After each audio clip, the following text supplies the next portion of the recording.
Teman Ibarat Tanimbar, saat ini saya sedang berada di ruang KBO Reskrim Polres Kepulauan Tanimbar.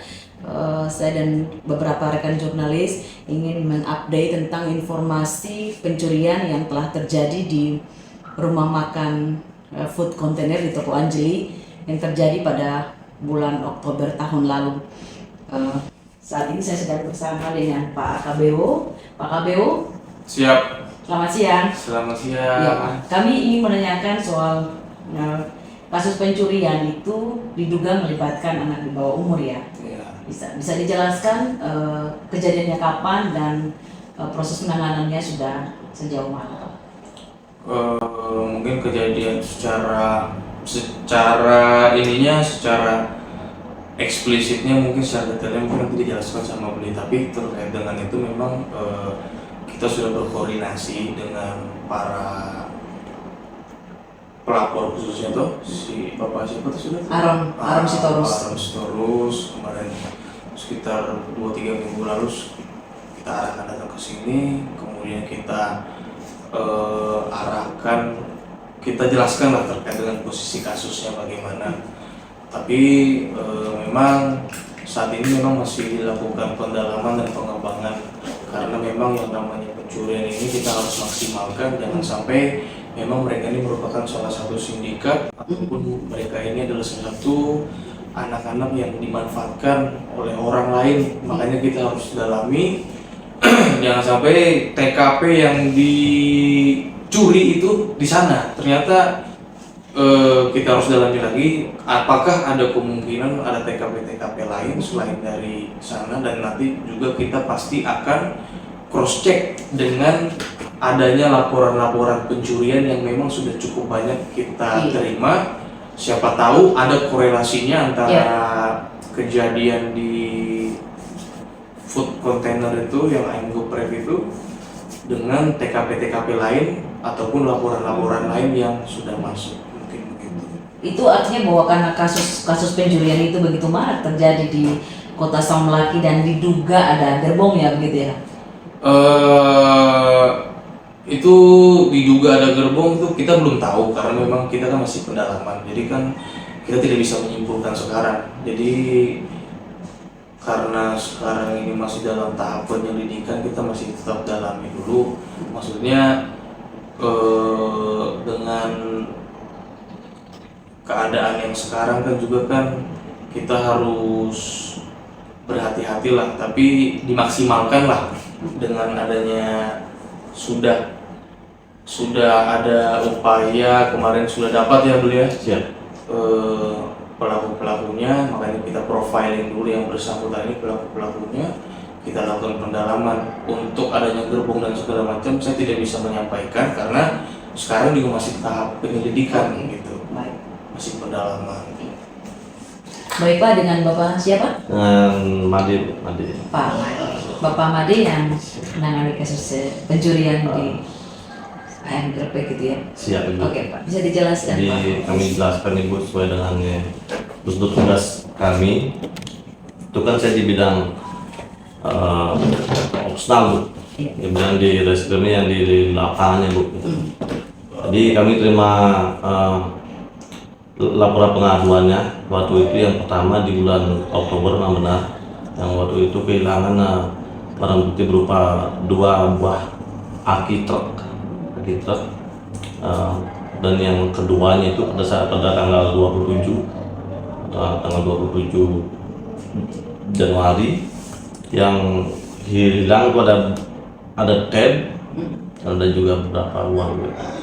Jadi pada saatnya diterimanya laporan pada 1 jam 8 pagi. Di tanggal berapa itu? Di tanggal 27 Ibu. 27 Januari. Nah, siap. Tanggal 27 langsung itu kami langsung turun ke TKP bersama unit identifikasi dan Intel juga di sana. Kami mengumpulkan barang bukti serta meminta rekaman CCTV dari pemilik. Jadi dari rekaman CCTV itu kami perdalam, kami screenshot wajah-wajah pelaku yang terekam di CCTV tersebut, dan kami memasukkan ke aplikasi kami yang diidentifikasi dan muncullah inisial atas nama Yosep. Dia tinggal di Sinana. Orang Sinana. Mas Sinana. Yosep ya. Siap. Itu orang dewasa. Orang dewasa itu.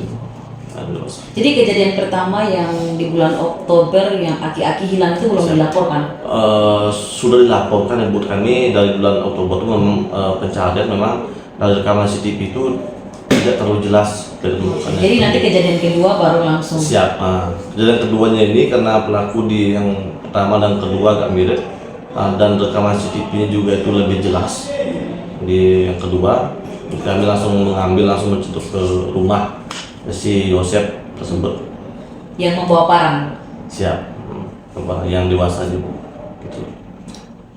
Kami langsung mengambil yang bersangkutan, kami ajak ke mobil, kami langsung wawancarai untuk yang kejadian yang pertama dan muncullah dua inisial yang masih kategori di bawah umur itu, masih bersekolah di SMA itu. Gitu. Jadi kami langsung meminta kesediaan dari kedua yang ditunjuk oleh si Yosep ini yang kejadian pencurian yang pertama kali. Kami langsung membawa ke kantor. Waktu dibawa itu mereka posisi di sekolah atau di rumah? Di rumahnya Bu. Gitu. Di rumahnya. Pada saat itu mereka sempat mengelak atau lakukan perlawanan begitu? Kami sempat minta izin sama orang tua mereka, kakaknya, saudara juga.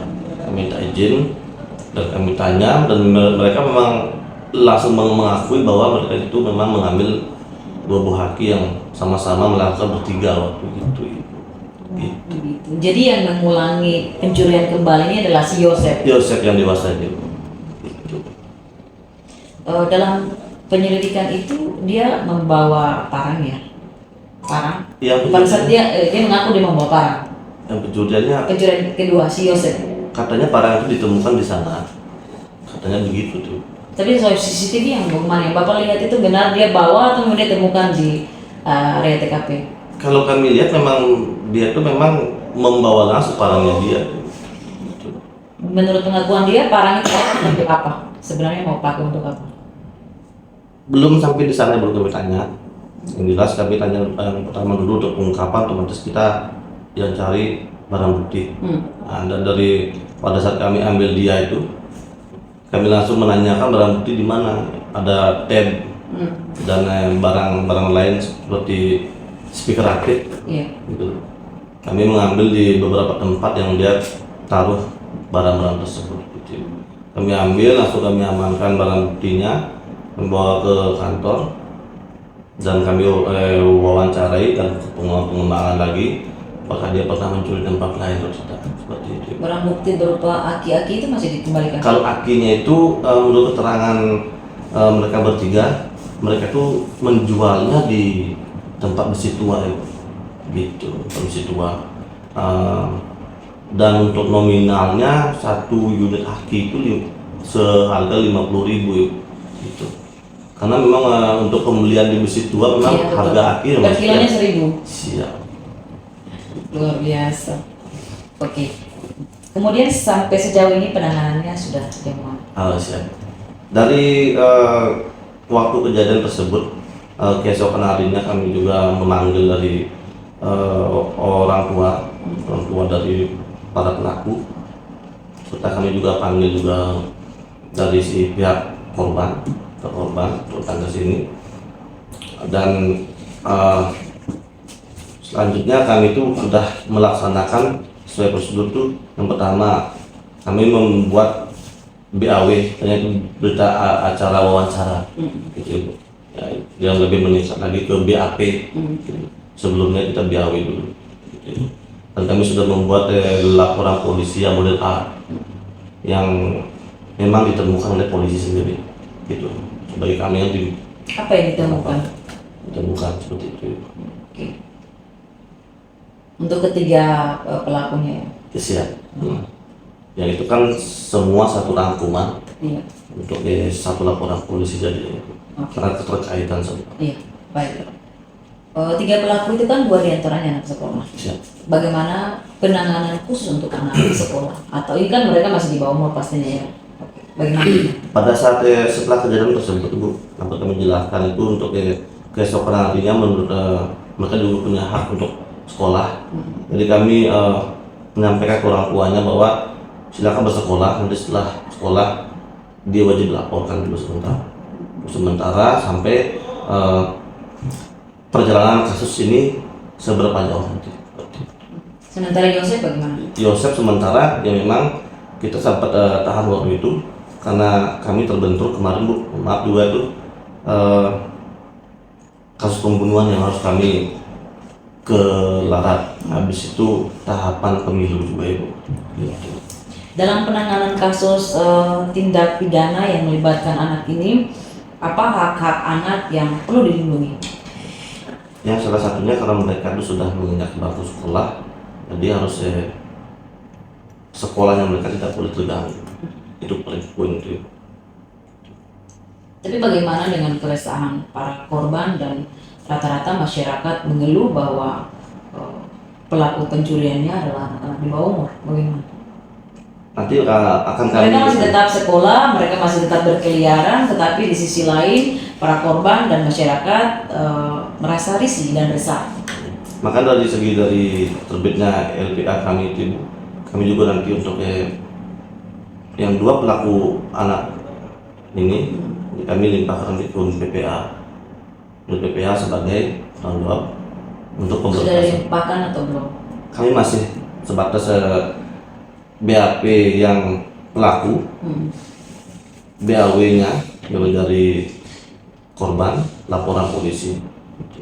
Karena kami mohon maaf juga terbentur juga karena masalah tahapan pemilu. Gitu. Iya. Tapi kami bisa pastikan kasusnya akan ternaikkan. Iya, baik Pak.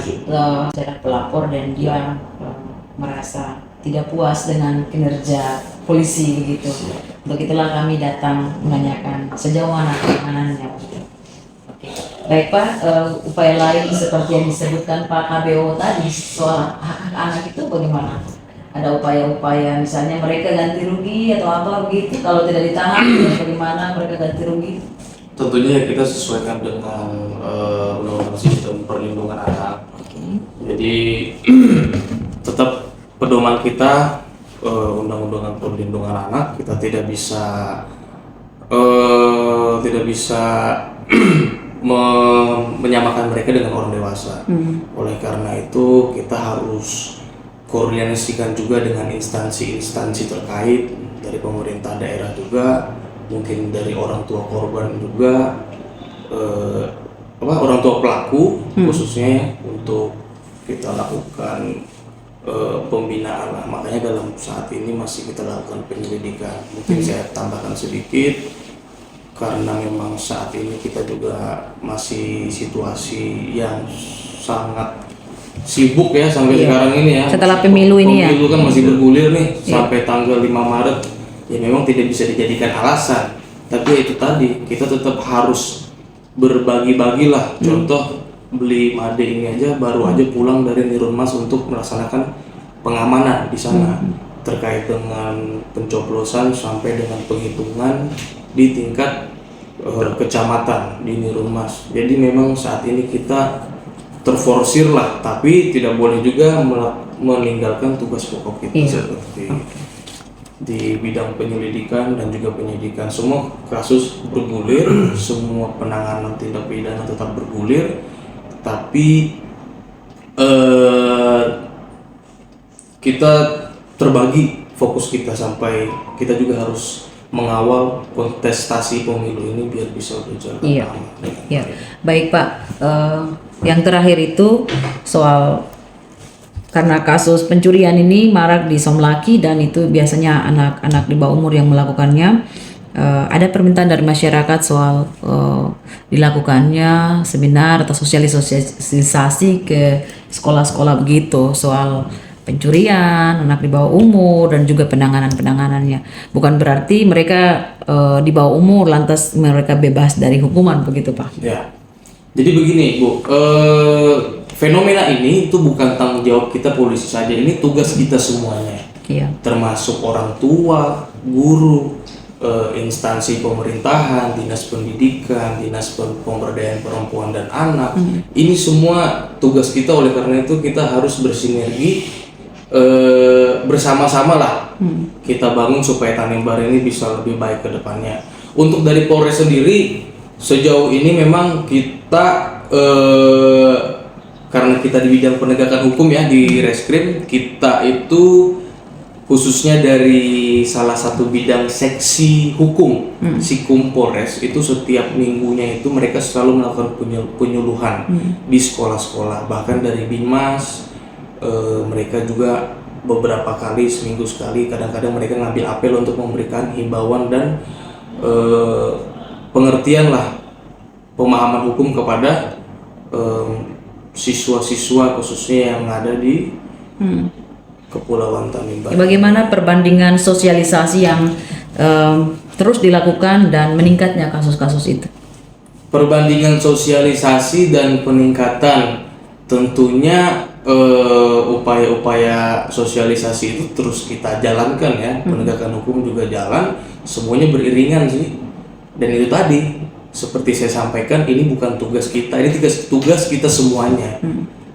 Dari orang tua, dari guru, dari stakeholder terkait, ini tugas kita semuanya, PR kita semuanya.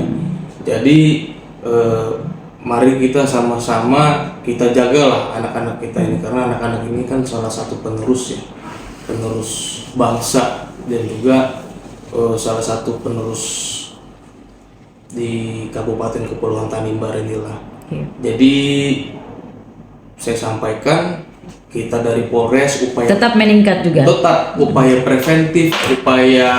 preventif, pencegahan selalu kita laksanakan. Mungkin nanti itu bisa koordinasi dengan bidang Binmas ya, penyuluhan dan segala macam.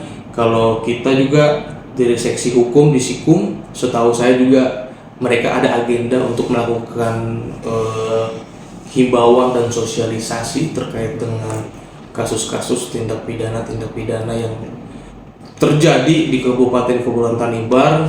Contohnya seperti kasus yang marak itu karena minum sopi, terus kemudian berkelahi, kemudian kasus-kasus persetubuhan anak di bawah umur yang kebanyakannya korbannya adalah anak di bawah umur dan bahkan masih bersekolah. Jadi kita tidak hanya fokus ke pencurian saja, tapi kita bawa penyuluhan itu secara umum, kita sampaikan, ini loh akibatnya, ini loh kamu akan kena dampak yang bagaimana nih, dampak hukum yang akan kamu hadapi jika kamu melanggar, jika kamu menjadi korban, siapa saja yang akan dirugikan, tentunya ya dirinya sendiri, kemudian keluarga. Makanya itu saya sampaikan tadi, itu tugas kita semuanya dari Polres, kemudian stakeholder terkait, tapi kita tetap laksanakan tugas kita di kepolisian ini. Ada 3 tugas utama: preventif, preemptif, dan represif. Tugas-tugas himbauan itu tentunya setahu saya dan Bapak Kapolres sudah sampaikan untuk tetap dilaksanakan himbauan-himbauan ke sekolah-sekolah, dan itu salah satu agenda penting dari beliau juga untuk kita memberikan pemahaman hukum, untuk memberikan sosialisasi di sekolah-sekolah, kira-kira begitu.